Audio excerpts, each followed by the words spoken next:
Hey guys, it's Miss Dawsett here, and I am super duper excited today to be coming to you with a science experiment because science is my very favorite part of fourth grade. I hope that you've already watched the YouTube link that showed you a brain pop video about the scientific method, and now I'm going to show you a very simple science experiment that you can do at home to actually get to walk through those steps yourself. So on the video you saw that the first step to any scientific experiment is to have a question. And today our experiment is called the buoyancy experiment. You may have heard the word buoyancy before, or you may not have. So if you have not heard of the word buoyancy, that means whether or not something floats. Probably we've all been in a pool or a bathtub and you've seen that some things float and some things sink to the bottom. So for today's question, we're going to be asking ourselves, what objects will float in a tub of water? And so you see that I have a tub of water here. So you can have a little container like this of water, or you could use your kitchen sink, or maybe a mixing bowl, or you could even use your bathtub. But all you need is a container of water and then 4 objects. So we are going to be asking ourselves, what objects will float, that means they're buoyant, in a tub of water? So if they do float, we call those objects buoyant. And if they don't float, they are not buoyant. So I have 4 objects with me today. I have a tennis ball, a foam die, like a dice for a game, a little marble, and a penny. You do not have to have the same 4 objects as me. So any 4 objects from around your house will work. So now that we know our question, we are going to form a hypothesis. Remember on the video it said that the hypothesis is just what you think. So I'm going to say that I think this tennis ball is going to float. I think the penny is going to sink. I think the marble is going to sink. And I also think that this dice is going to sink. That's my hypothesis. I don't know if that's true yet. We're going to figure it out. And the figuring it out is the fun part. That's where the experiment comes in. So for the experiment, you're going to take your 4 items.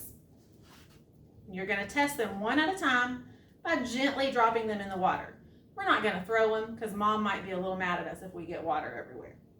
So for my first object, the tennis ball, I'm going to drop it into the water. Oh, can you guys see? I'm going to let the camera get a little closer. That tennis ball is floating. So that means it's buoyant.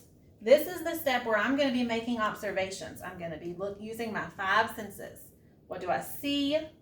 Some experiments you'll be saying, what do you hear? What do you feel? All of those senses. This one mostly we're going to focus on what do we see. And I see that my tennis ball is floating. So I'm going to move on to my next object. I have a marble. What do you guys think is going to happen?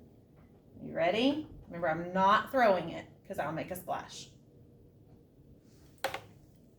Oh man, that's odd because they're both ball shaped and the tennis ball floated, but the marble sunk. So that must mean that the marble is not buoyant. Can you guys see it down there at the bottom of the tub?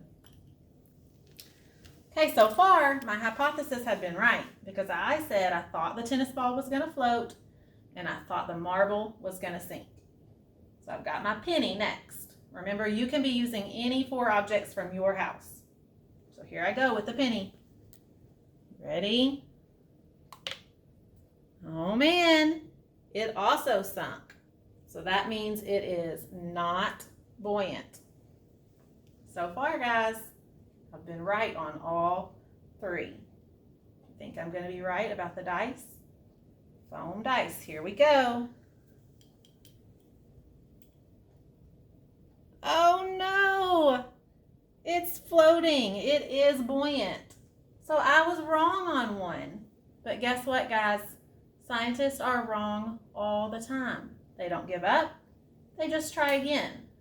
So after you've done your experiment, you've made your observations, it is time for your conclusion.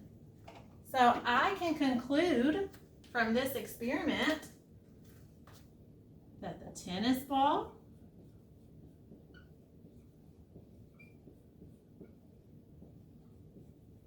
and foam dice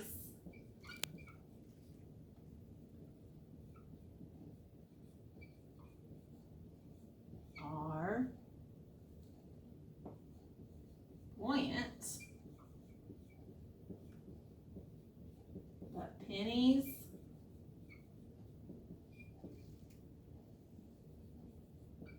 and marbles are not. And a good scientist will keep on experimenting. So I could test out all kinds of items to see whether or not they are buoyant. You may think that this experiment is a little childish, but it's a great way to get our feet wet and to step into the scientific method and to test out all of the steps. Now it's your turn to go to your house, find 4 items, and test whether or not they are buoyant. Then you're going to have a Google assignment where you're going to fill out your question, your hypothesis, what items you experimented with, and your conclusion. I can't wait to see what you guys found.